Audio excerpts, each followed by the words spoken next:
नमस्कार फ्रेंड्स। आज हम लोग जो मेजर करंट अफेयर्स हैं आज की उनको स्टार्ट करने जा रहा हूं मैं। फर्स्ट करंट अफेयर्स है 21 अगस्त की।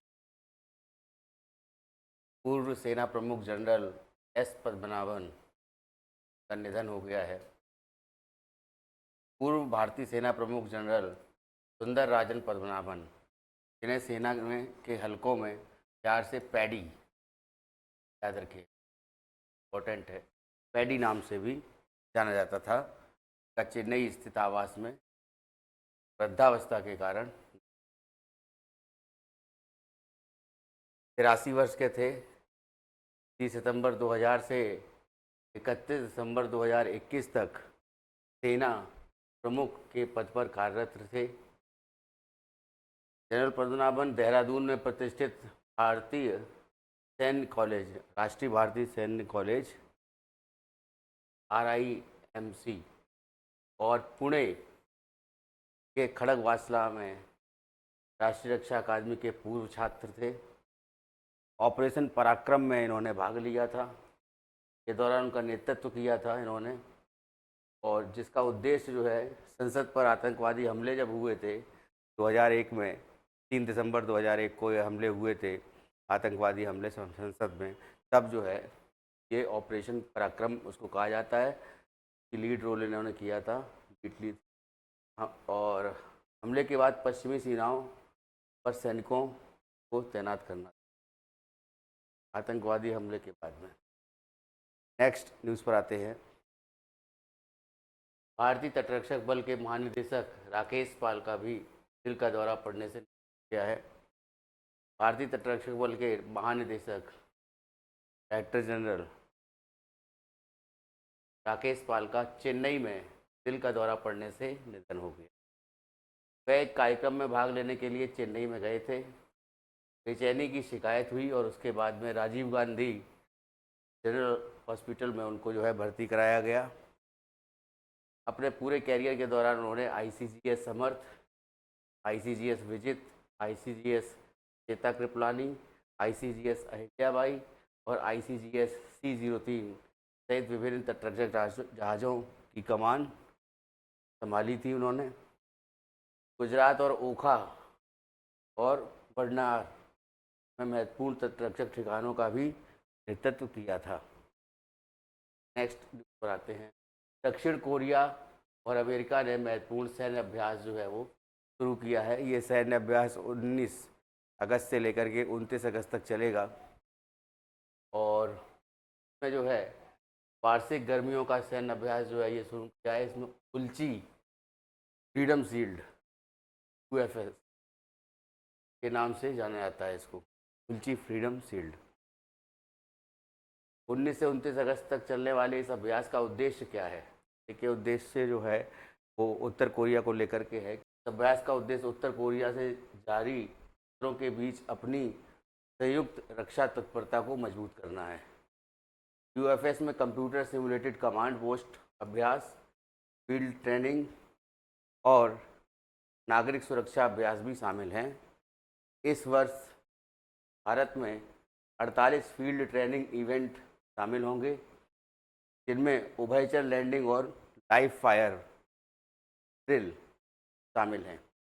इसका फोकस भूमि, समुद्र, वायु, साइबर सुरक्षा और अंतरिक्ष जैसे कई डोमेन में क्षमताओं को बढ़ाने पर जोर दिया जाएगा।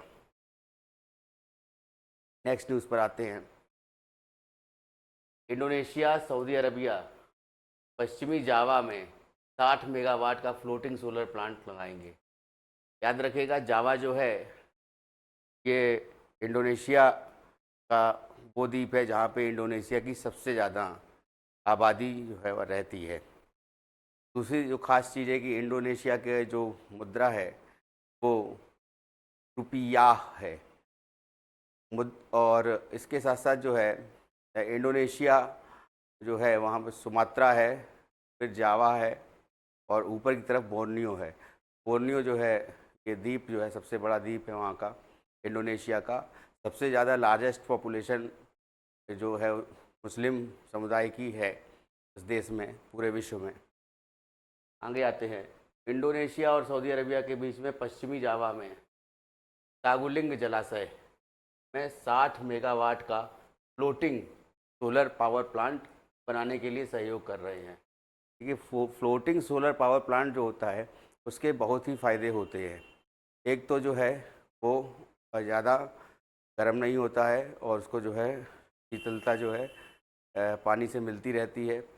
दूसरी चीज़ है कि ज़मीन का घेराव नहीं होता है। और तीसरी जो इफ़िशियंसी है फ्लोटिंग सोलर पावर प्लांट की, वो कंपेयर टू जो हम लोग सरफेस पे लगाते हैं के कंपेयर में बहुत अच्छी मानी जाती है।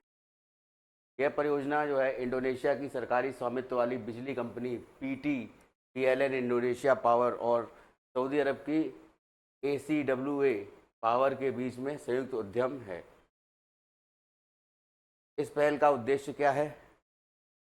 इंडोनेशिया के नवीकरणीय ऊर्जा क्षेत्र को बढ़ावा देना, रिन्यूएबल सोर्सेज ऑफ एनर्जी को बढ़ावा देना, सौर ऊर्जा, पवन ऊर्जा, ज्वारी ऊर्जा,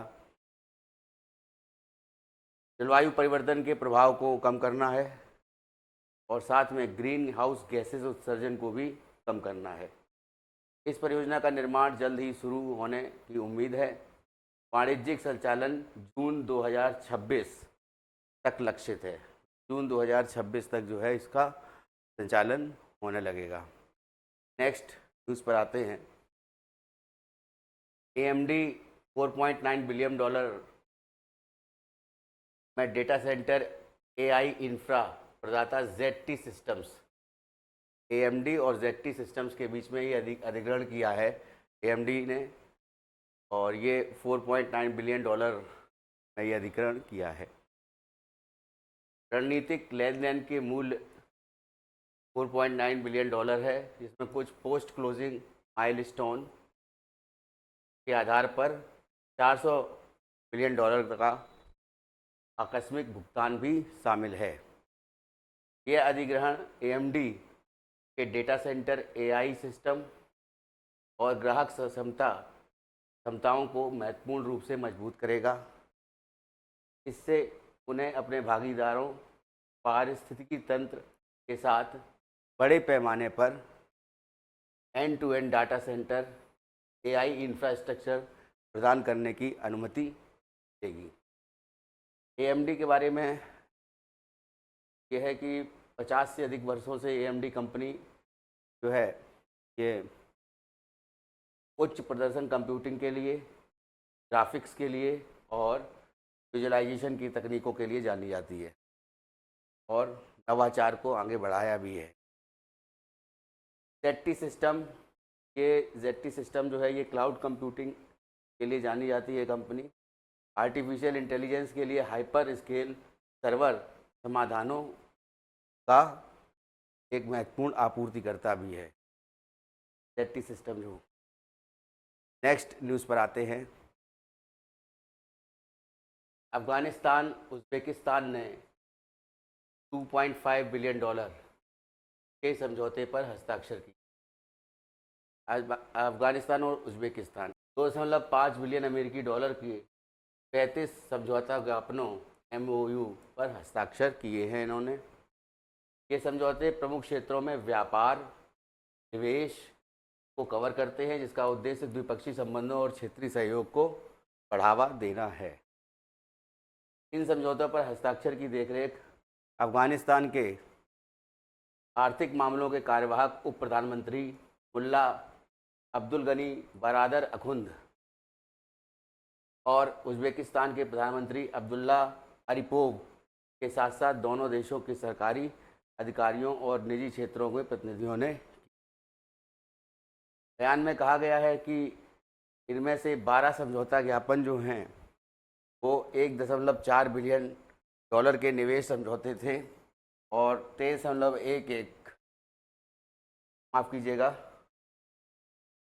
231.1 बिलियन के व्यापार समझौते हैं थे। नेक्स्ट आते हैं। रूसी कार्गो अंतरिक्ष यान प्रोग्रेस MS-28 सफलतापूर्वक ISS से जुड़ा।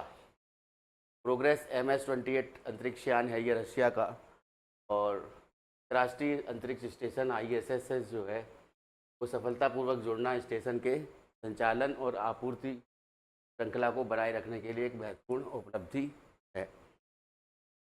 प्रोसेस अंतरिक्ष यान के आमतौर पर ISS पर मौजूद क्रू के लिए आवश्यक भोजन, उपकरण, वैज्ञानिक प्रयोगों जैसे कार्गो को ले जाना है।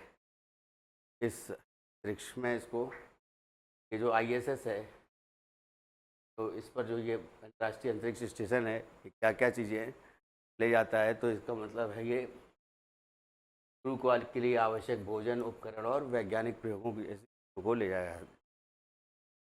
यह डॉकिंग यह सुनिश्चित करने में मदद करती है कि अंतरिक्ष यात्रियों और अंतरिक्ष यात्रियों के पास उनके मिशन और दैनिक गतिविधियों के लिए आवश्यक सभी चीज़ें हैं। यह सफल मुलाकात अंतरिक्ष रसद में एक महत्वपूर्ण मील का पत्थर है और जो ISS पर मौजूद क्रू को आवश्यक आपूर्ति, उपकरण और वैज्ञानिक पेलोड की डिलीवरी सुनिश्चित करती है। इम्पोर्टेंट न्यूज़ है ये। नेक्स्ट न्यूज़ पर आते हैं। अभय मोहन ने पहली बार फार्मूला 1600 नेशनल चैंपियनशिप जीती है। बंगलौर के 16 वर्षीय ड्राइवर अभय मोहन जो हैं, इन्होंने लगातार 10 जीत के साथ प्रतिष्ठित फार्मूला 1600 नेशनल चैंपियनशिप जीतकर अपना पहला राष्ट्रीय खिताब जीता है। MMSC Indian national car racing championship का चौथा और अंतिम राउंड संपन्न हुआ। 2022 जूनियर नेशनल कार्टिंग चैंपियन ने इस साल की सिंगल सीटर रेसिंग में प्रवेश किया है। उन्होंने लगातार 10 रेसों में शानदार प्रदर्शन किया और 12 रेस वाली चैंपियनशिप जीतने के बाद ही अंक गंवाए। इसके तो ये मेजर न्यूज़ थी, मैंने आपको बताई। और नेक्स्ट डे की तो इम्पोर्टेंट न्यूज़ होगी वो मैं आपको डिलीवर करूँगा नेक्स्ट वीडियो में। बहुत बहुत धन्यवाद। Thank you.